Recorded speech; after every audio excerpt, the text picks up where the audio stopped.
from the last time that I had a conversation with, because that office is domiciled in the Ministry of Finance. Yes. You know, and the idea was that, you know, just so they can get money to get quickly. this done.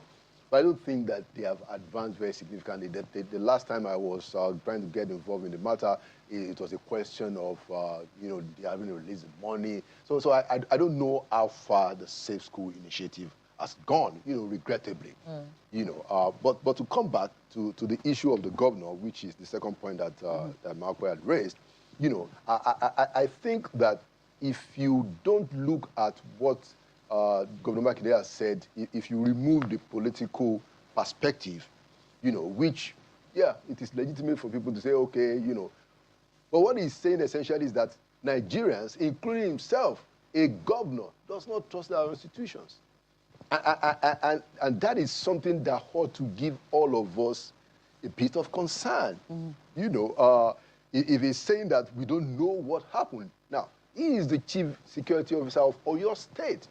And if he's coming out to say that we don't know what happened, that is a very grave statement. It's a very grave statement. If nobody knows what happened, is it that he didn't know what happened? He ought to be the person or to do. he is befuddled at how things happened, or wondering how things could have failed to have happened. Yeah, I mean, he made quite a bit of insinuations suggesting that there is more to what happened than meets the eye.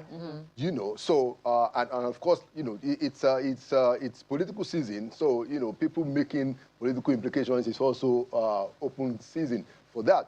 But the point I want to emphasize is that even our politicians don't have trust in the institution, not talk about the people. And that is why it's important for us to take ourselves a little bit more seriously than we currently do.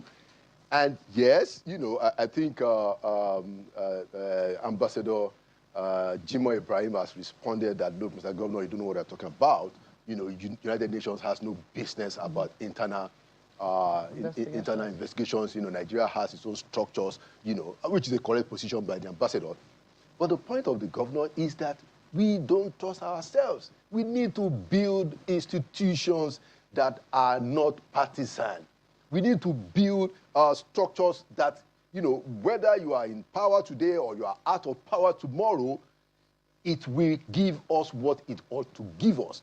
It is very worrying and alarming that a governor, a sitting governor, is saying we don't know what happened. I would like to ask him a few questions about specifically what he meant.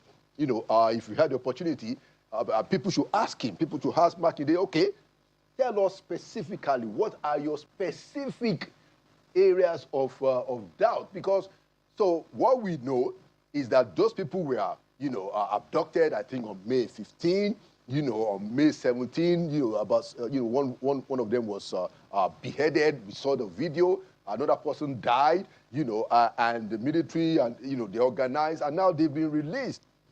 Mr. Governor, is that not the accurate, you know, sequence of events? Are there other things that you are wondering? So Makinde holds Nigerians to give us a little bit more detail about what he has said. But I don't think they should shout him down. The guy is a sitting governor, you know, but he then owes us more responsibility to tell us specifically what it is. And calling the UN, it just shows that the government is ignorant. You know, but to raise the point that these issues ought to be properly investigated, it's not a bad thing, but you tell us specifically what does he have in mind.